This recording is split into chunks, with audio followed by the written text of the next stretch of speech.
Hello and welcome to Let's Pod This. My name is Andy Moore and I'm one of your regular hosts. This week, though, we're publishing the audio from the panel discussion at our most recent West Wing watch party, which occurred on May 15th, 2019 at the Tower Theater in Oklahoma City. That night, we watched Season 1, Episode 19, entitled Let Bartlet Be Bartlet, which highlights the dynamic between the chief executive, who's President Bartlet, of course, and his chief of staff, Leo McGarry. And they're going through some hard times, together and with the whole team. Following that episode, we were joined by a panel of local experts who could speak from their personal experience about what it's like to be the go-to person for a high-ranking political leader. As you'll hear in this episode, the panel consists of Steve Hill, who's Chief of Staff to Oklahoma City Mayor David Holt and was Chief of Staff to Mayor Cornett when he was in office. Also Phil Bacharach, who is the Chief of Staff to State Superintendent Joy Hofmeister and has worked for one or more previous governors of our state. And also Donelle Harder, who is currently the spokesperson for Governor Stitt and was one of his local campaign managers during his Stitt for Governor campaign. Now, you should know up front that the first 3.5 minutes have some pretty weird audio because we were using microphones and there was this weird echo.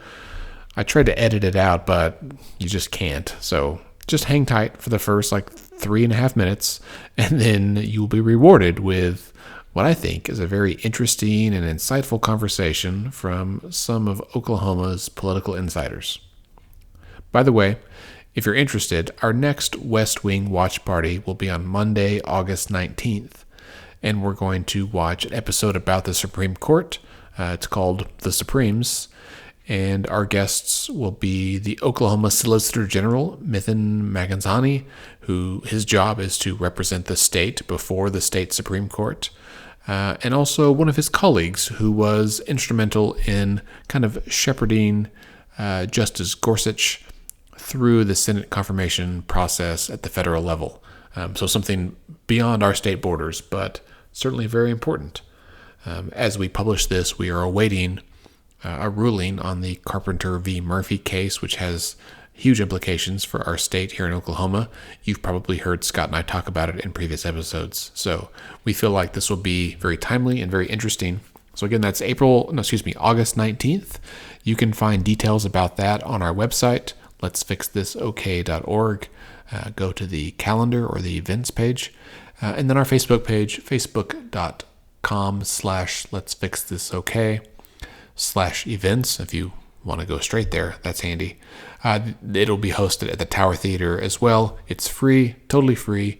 Bring your friends, grab some popcorn, soda, beer, whatever, and enjoy the episode and enjoy the panel discussion. Okay, and with that, on with the show. Next is our panel discussion. We're going to talk about that relationship between an elected leader and their chief of staff. So I'd like to invite our panelists to come down. We've got Donelle Harder from the governor's office, Steve Hill from the mayor's office, and Phil Bacharach from the Department of Education. You guys can give them a hand real quick.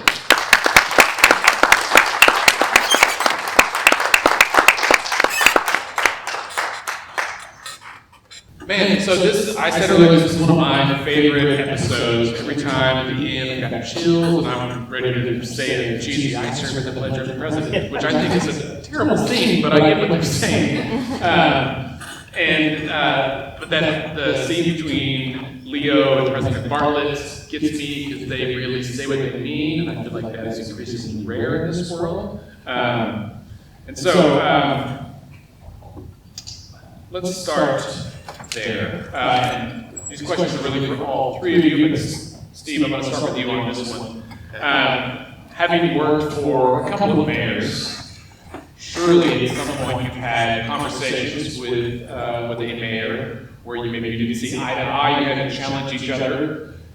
What's it like to be chief of staff for a large tier 2 city? How do you how do you handle being in the middle between the leader that gets all the press and then like all the staff that help actually run the city, and you are in between that? Tell us a little bit about your experience there. That's a lot of questions all wrapped into one. Good question. The one thing that would be better about my job, is this echo weird? It is weird, yes. Okay. Sorry. There's no way around it. No way around it, just keep going. It would be so much better if we had the background music. The drum and everything when it's dramatic.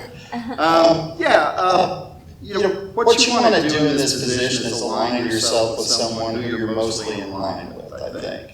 If you want to be successful and be happy doing your job. So for the most part, with both Mayor Cornett and maybe even more so with Mayor Holt, he and I see eye to eye on almost every issue. There were times with Mick where I felt like I had to nudge him a bit, and you just have to do it. You've built up respect, and so you just have to do it in a respectful way that that isn't offensive, and you have to know when to stop. Because I remember one time, and I'm not going to talk about what the specific issue was, but I kept saying what I thought should happen, what I thought should happen, what I thought should happen. And Mick, who was fairly reserved as a person, finally at one point looked at me and he goes, "Yeah, I understand how you feel about this." And I knew that was Mick saying, "We're done." Right? So. If I just put the mic down, can you guys hear us okay? Is that better? Is that better? All right, great. Everyone, just turn the mics off. That was very strange. So we don't have to hear ourselves. So. Thank you, Steve. Donelle or Phil, do you want to chime in and have any examples along those lines? Well, I would just say, I think at the end of the day, it's always the person you're working for who does make the final decision. I've worked for 2 previous governors of different parties, worked for 2 different superintendents of public instruction who had a rather spirited contest. I think ultimately, you can disagree, you put forth your view on things, but ultimately it is their decision. And so to Steve's point, I think it is important to know when to back off. As far as one of the things I think was interesting in the show is talking about just the dynamics of leadership and the dynamics of the people in the leadership team. One thing that's always struck me is the biggest issues seem to be, and I suspect it was probably like this in Hoff's office.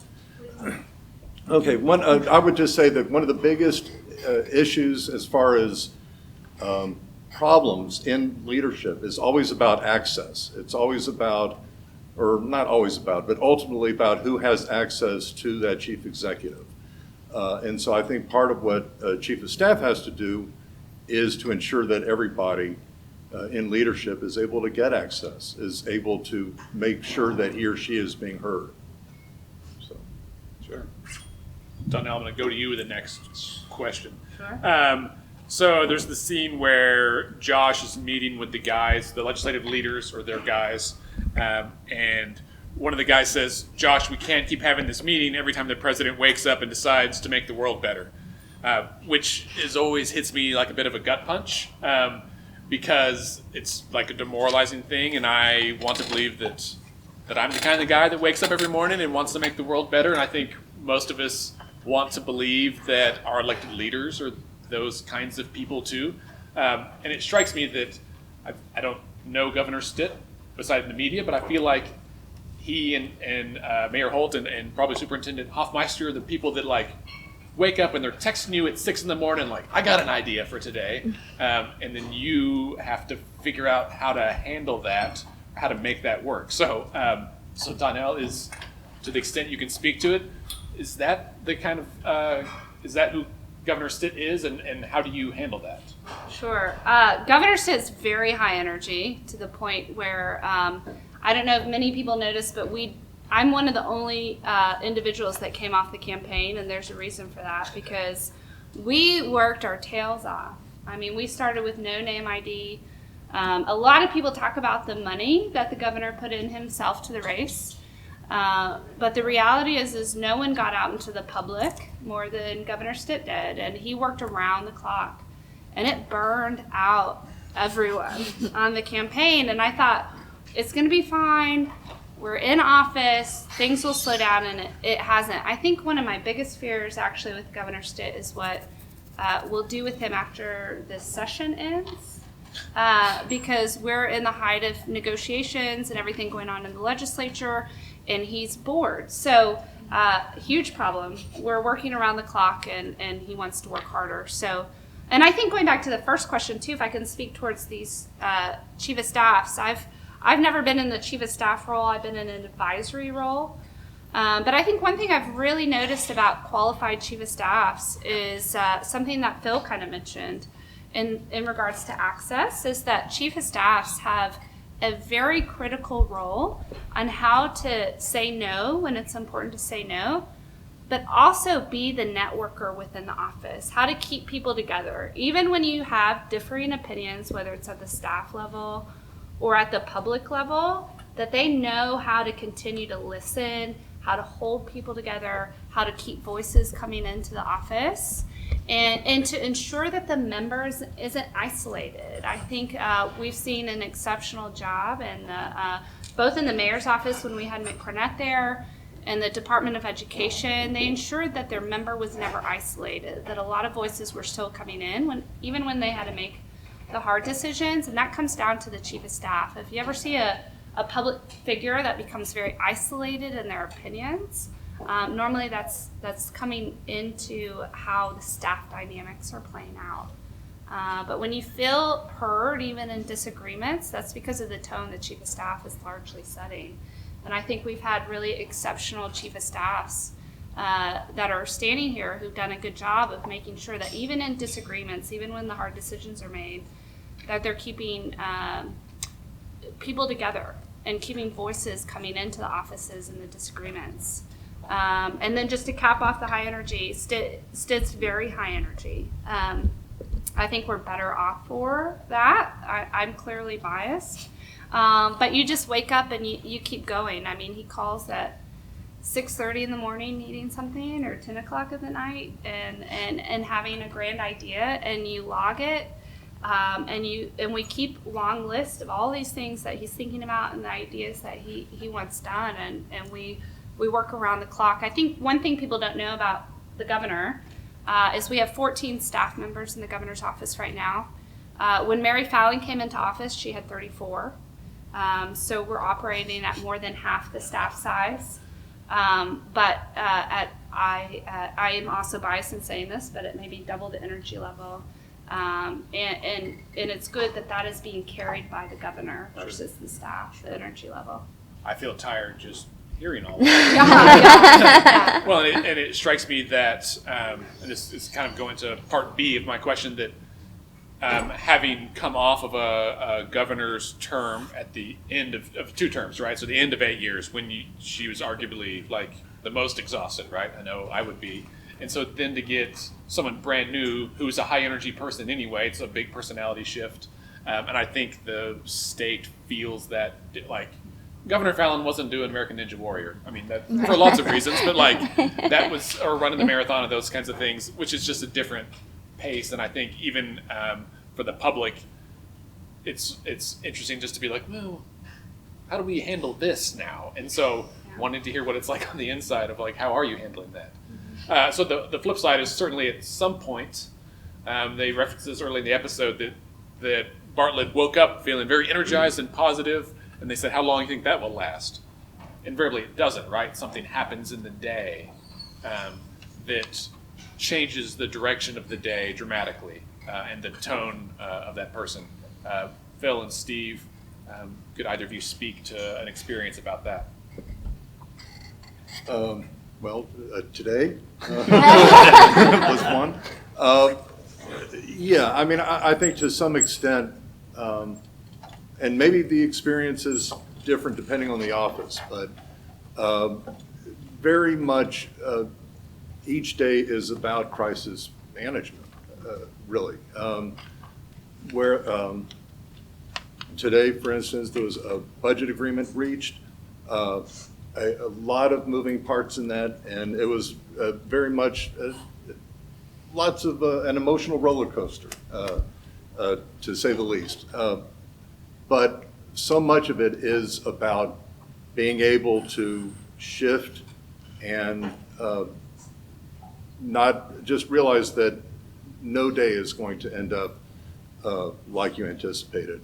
To Andy's question with regard to managing, wanting to change the world and early in the morning, I will say Superintendent Hofmeister is a dedicated texter and apparently does not ever sleep. And so it is, it's a challenge, but actually it's pretty exciting and it's pretty really energizing. I had worked for Brad Henry. I was press secretary for him, and he was a very well-known insomniac, and so he wanted to change the world invariably at 2 or 3 in the morning, and would have to share that with us. So that was tougher. Yeah, in my case, so I'd worked for Governor Walters when he was the governor. I'll say that working at the governor's office in the Capitol is much different than working at City Hall. The fact that we're nonpartisan helps. We have to get things done every day. So every day is actually kind of nice. I mean, when Mick was mayor, governor, so. It didn't quite work out that way, did it? When Mick was mayor, There's always a future. yeah, You never know. when he was the mayor, I mean, he's such an optimistic person that every day, and this is the truth, I'd walk into his office and he would say, "Hi, Steve." And I was just thinking, well, hi, I'm supposed to be here, you know. But and then David, if you follow Mayor Holt on Twitter, you know that he is everywhere all the time. And it's the most difficult thing about working for him, and the only crisis I have is he's 6'6", and when he gets going on a walk, I'm running behind him, usually sweating, and that's a crisis for me. But everything else is good. That's funny. I can attest personally that the only text I've received from Superintendent Hofmeister have been after 10 o'clock. And when my wife and I got engaged a few years ago,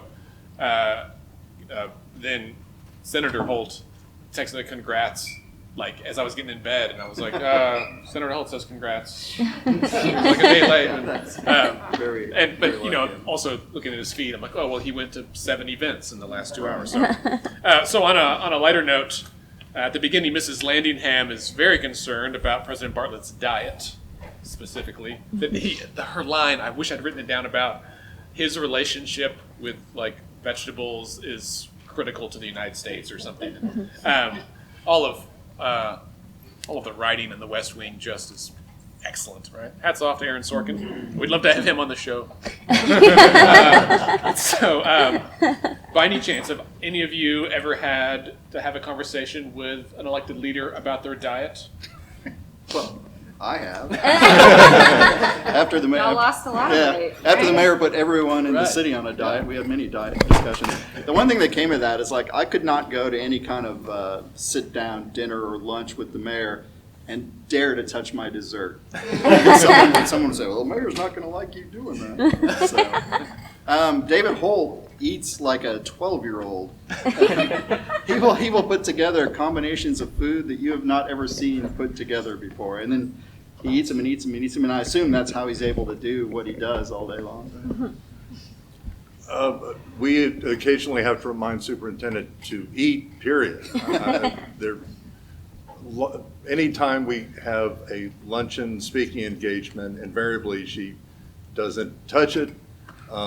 So, I mean, honestly, that's the biggest issue, is trying to get her to eat on occasion. I think every politician I've worked for has been on a diet. I don't know what it is about working in their office that seems to trigger it, but one unique thing is it's never about weight for every person I've worked for. It's often about maintaining their energy.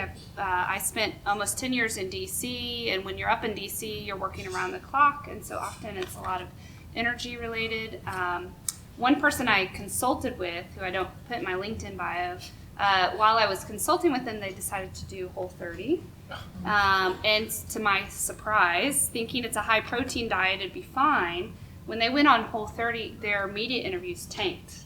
It was like their brain wasn't operating. They could not think on the spot. It was a very bizarre experience. All I wanted to do was hand this guy a beer and a cookie. I was like, please, this is not going well. You are looking trimmer, but this is not going well.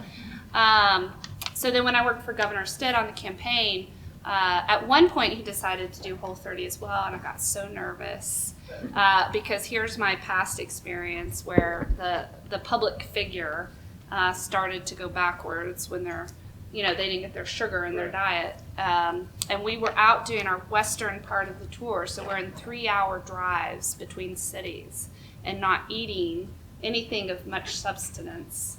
And he did Whole30. And also when you're in rural Oklahoma, you realize you really can't get anything but fried food.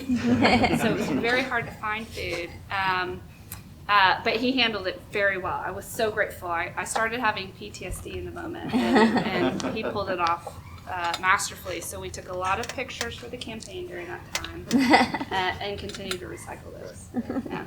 I'm not a politician, but my life hack is that I keep peanut butter and jelly and bread in my office at all times. And so twice today, I had some of my staff come over and say, "Hey, do you have 5 minutes?" And I was like, "Yes, but I'm making a sandwich. Do you want to come on in and watch me eat like a 4-year-old?" So far it's working.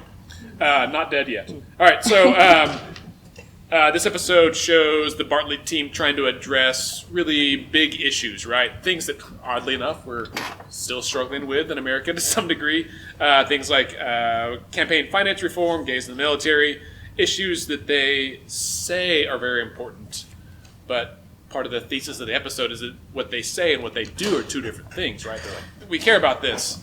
And in fact, when Sam is in the room there, and the guy says, "Well, Sam, if this was really serious about changing policy, the president wouldn't have sent you down here to meet with these low-level DOD staffers."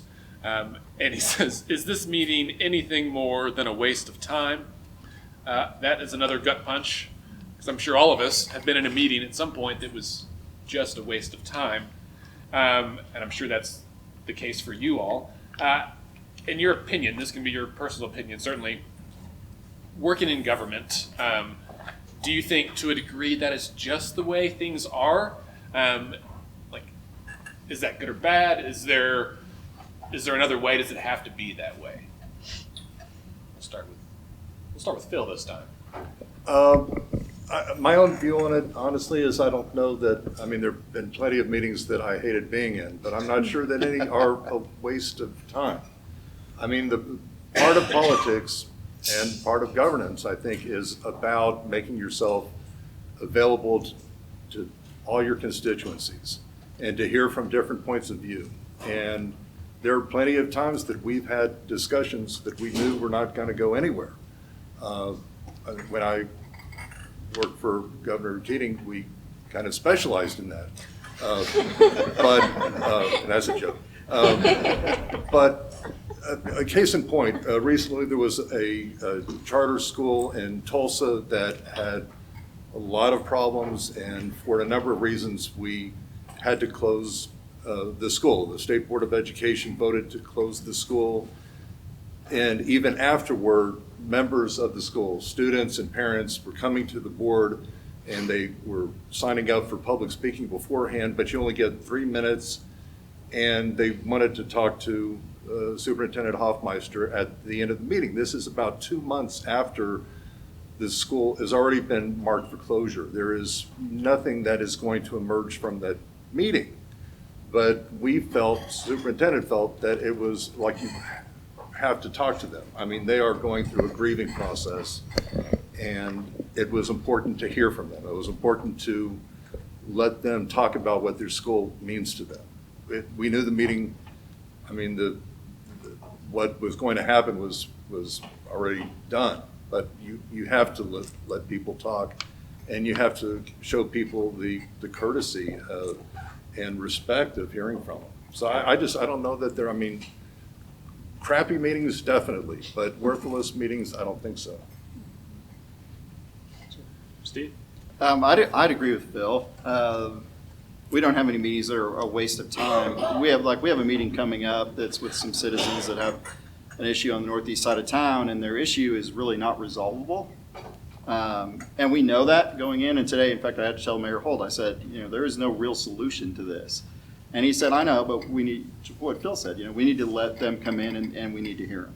And so, we'll have a meeting in a couple weeks with a group of people that, our hope is that they walk away knowing that we understand what their problem is and that they understand what our issues are, and our inability to address it in a way that would satisfy their need, desires. So yeah, those meetings are important. Sometimes they're not fun to sit through because you know what the end is, but it's important. It is important. It's very important to hear what people have to say and let them have the chance to say it. Yeah, I think what they said is right on.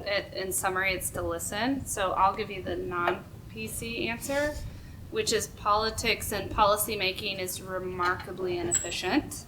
So if you are someone driven by trying to be efficient and trying to feel like your time is maximized, this is not the world for you.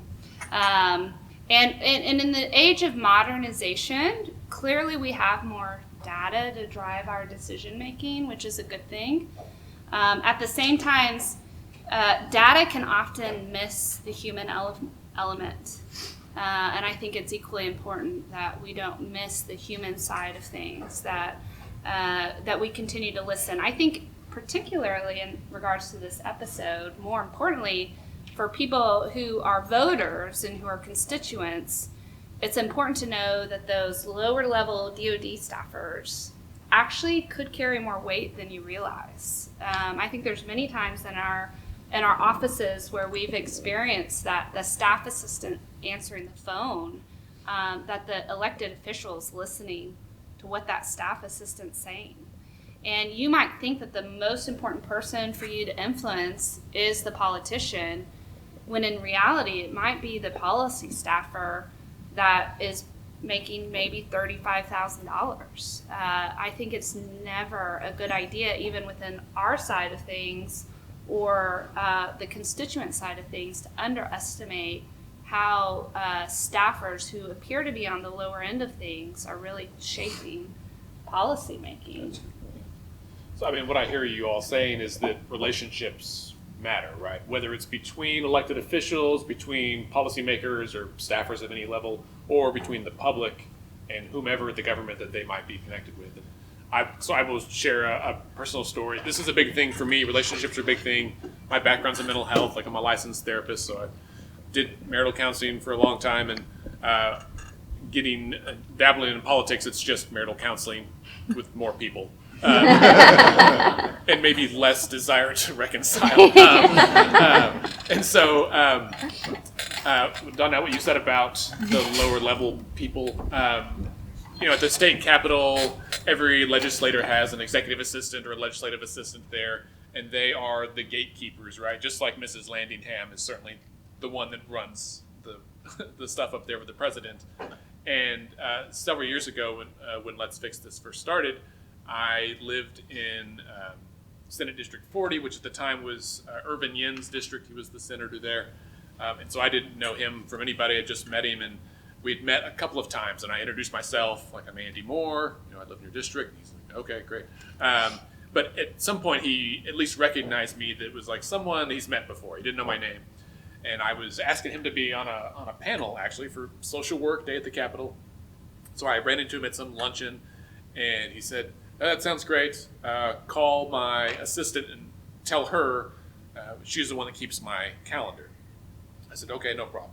So I called his assistant that afternoon, and I said, hey, I ran into Senator Yin today. He asked me to call you about this panel that he said he would agree to be on. It's on this date. And she said, okay, I'll pencil that in, and or I'll talk to him and let you know. And it occurred to me, like, she doesn't know who I am. Like, I know that I met the senator that day, and I know he said yes, but she doesn't know that. And I was like, okay, well, before he and I parted ways, he said, by the way, she used to be a social worker. So I threw that in. I said, he said you used to be a social worker. And you could hear her voice soften and say, oh, she's like, I did. I said, what kind of social work did you do? My wife's a social worker. And so we talked for just 2 minutes. It was very nice. And I said, that's great. She said, okay, well, I'll go ahead and pencil you in for that panel. And I said, aha! All it takes is like listening a little bit and knowing and not being, I could have been like, no, he told me that but that doesn't get you anywhere, right? We fall into that.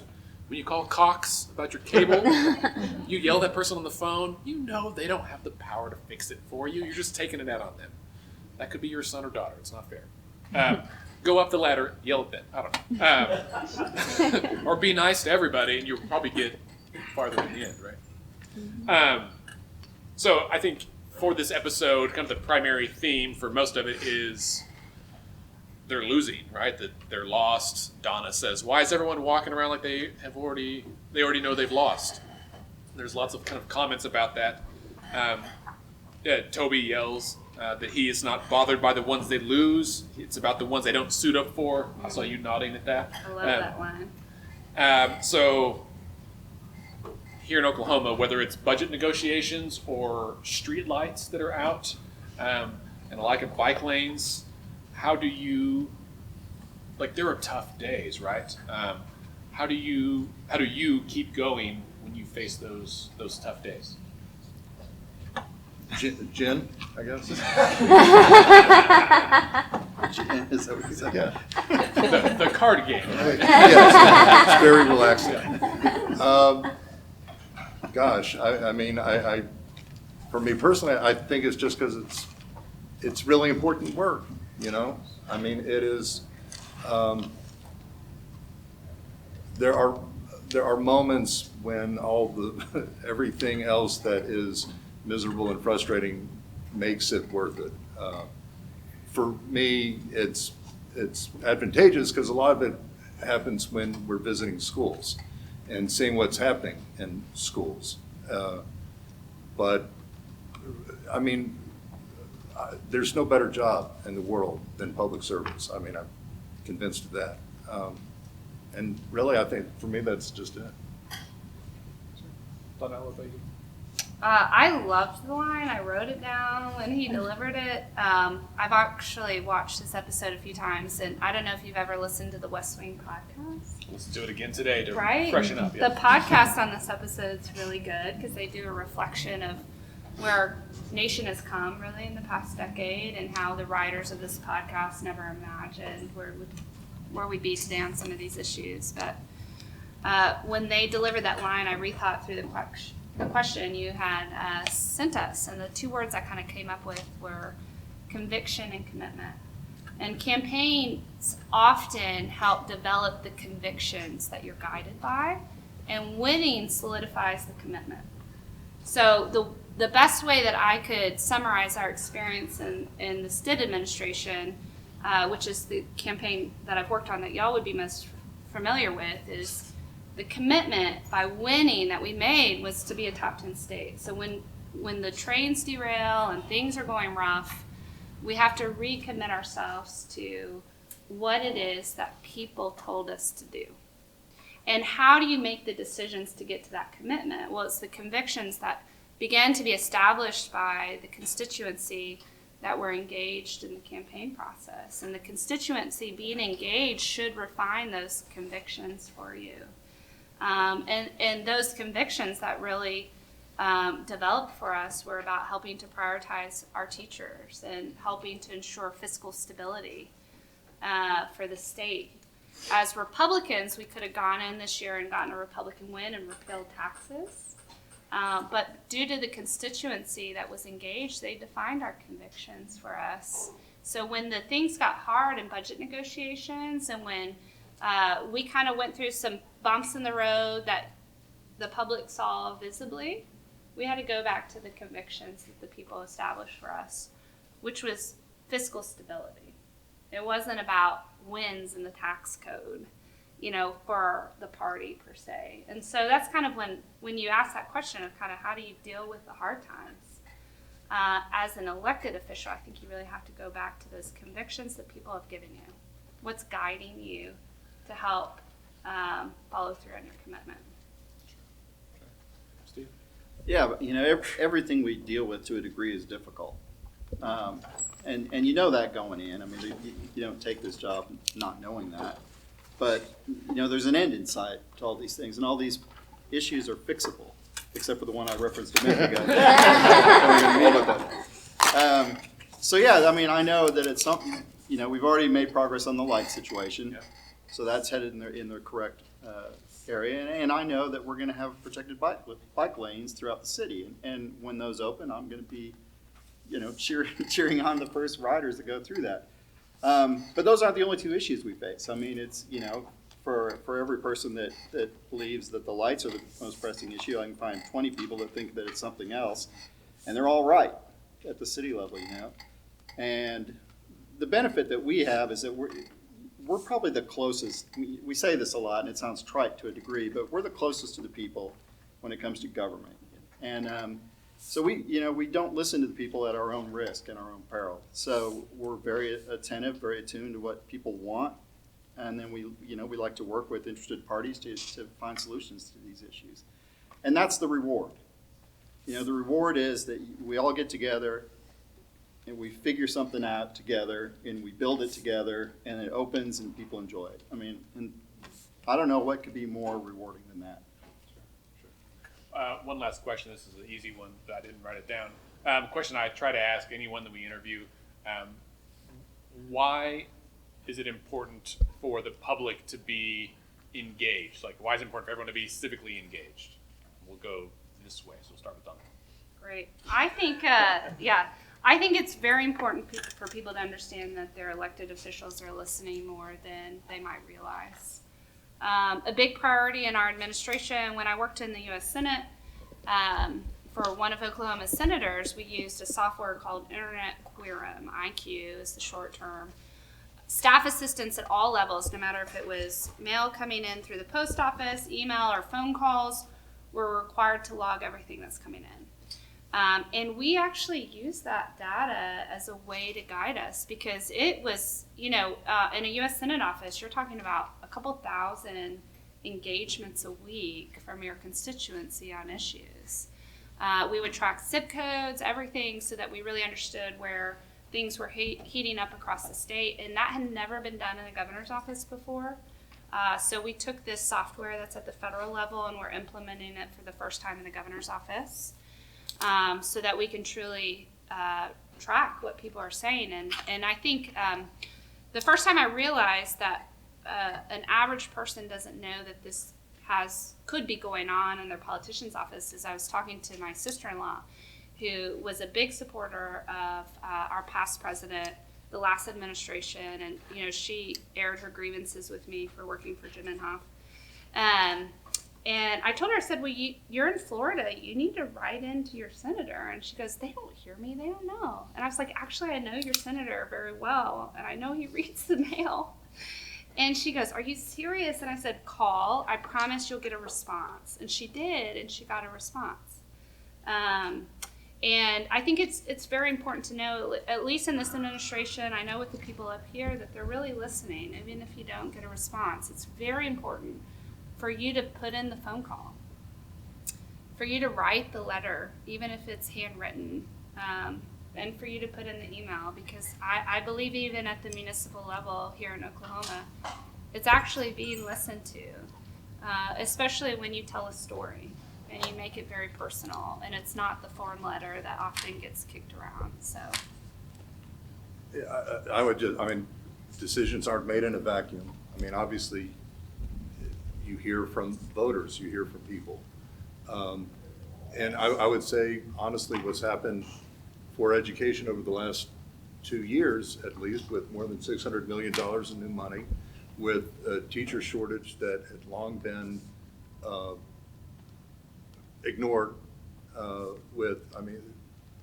what has happened in education, I think, is solely about engagement of teachers, engagement of parents, engagement of community leaders. I mean, I think that is a testament to the power of engagement, and engagement is harder than ever now. That's why something like Let's Fix This is so important.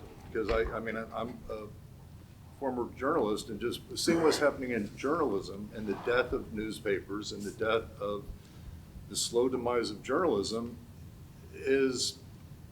it makes engagement tougher and tougher, because you have fewer watchdogs, you have fewer people reading the paper. I mean, people just kind of read or watch whatever already fits their worldview. But I would just like the odds are against engagement, which I think makes it more important than ever to engage. Yeah, I think why it's important, I heard Barney Frank say this one time, is he said, government is what we choose to do together. And I just think there's a lot of truth in that statement. And it is what we do together, right? I mean, we vote people in, but that's only the first step. I mean, we still engage with them, we still contact them. Our office is relatively small, but if you follow Mayor Holt on Twitter, you know that if you ask him a question on Twitter, he's going to respond on Twitter, and usually pretty quickly. J.D. Baker walked in. He's our newest staff member up there. He's a rock star. You can hit him on Twitter. You can hit me on Twitter. You can call us. You can walk into our office and throw water in our face. Whatever. No, not J.D.'s office. So yeah, it's what we do together. I mean, we get together and we decide. And we take our tax dollars, and the MAPS projects are an example of that, and we say, we want to build these things. And so then we vote on it and we build those things. So yeah, it's important to be engaged, and it's important to vote. And I know David Glover over here would tell everyone that it's important to vote. And if you don't vote, he will publicly shame you. So I guess that's my long-winded rambling answer. That was great. Phil almost said the line that I will say to you now that's from the West Wing. Decisions are made by those who show up, right? We know that at the ballot box. That's easy. You show up, you vote, you help make the decision. But as they said, that's where it starts, where it should start. Steve mentioned Twitter. I'd never met Steve or Donelle until they showed up tonight, but we follow each other on Twitter. And that's how I know some of you. Scott and I didn't know until this. I had never met until a couple of years ago through social media. It's a part of our world that we can't escape, and if you're normal and cool about it and not weird, like, you can make friends and maybe change the world. And so I implore you, to the degree that you can, step out of your comfort zone a little bit, take a chance on another Oklahoman, another human, perhaps even someone that's an elected official at whatever level, right? If you guys know Bo Broadwater at the Journal-Record, he's a city council member from War Acres. I said, what's that like? He said, well, a lot of garbage mostly, meaning people care about their garbage being picked up. Yeah. And I haven't had a problem, but suddenly you're involved in government, right? You drive on roads, you hit a pothole, you tweet at Steve, don't tweet at Steve about that, but you're involved. I should tweet at Steve now. I complain about bike lanes all the time. So I'm so glad to know I can There's a tweet big at thing Steve. on Sunday, big Yeah. bike lane thing. And so, but you can be really involved. So at the state level, I've heard time and time again from our state legislators that if they hear from 7 people, just 7 constituents about an issue, it's a big deal. Yeah. Donelle mentioned getting a few thousand a week. A U.S. senator represents the entire state, right? 4 million. Yeah, 4 million people, and they get a couple of thousand a week. Come on, that means if you say anything, your voice is amplified, right? Your vote. Oklahoma has a really low voter turnout, so by God, vote, because your vote counts more. It carries more the weight. opposite effect. Never say that. When people think that we have low voter turnout, it actually has a backfire effect. You want to tell people, we expect a big turnout, because no one wants to go to a party that no one's going to. Fair enough. All right, David Glover will tell you. You can go to badvoter.org and see who voted or not. Also, if you're not registered, I have registration forms downstairs. I will mail it for you. No problem. I'll drop it off. Because no one has stamps anymore. I got a whole roll of stamps. I'll mail it. I mailed 2 this week. All right. Let's give our panelists a big hand again.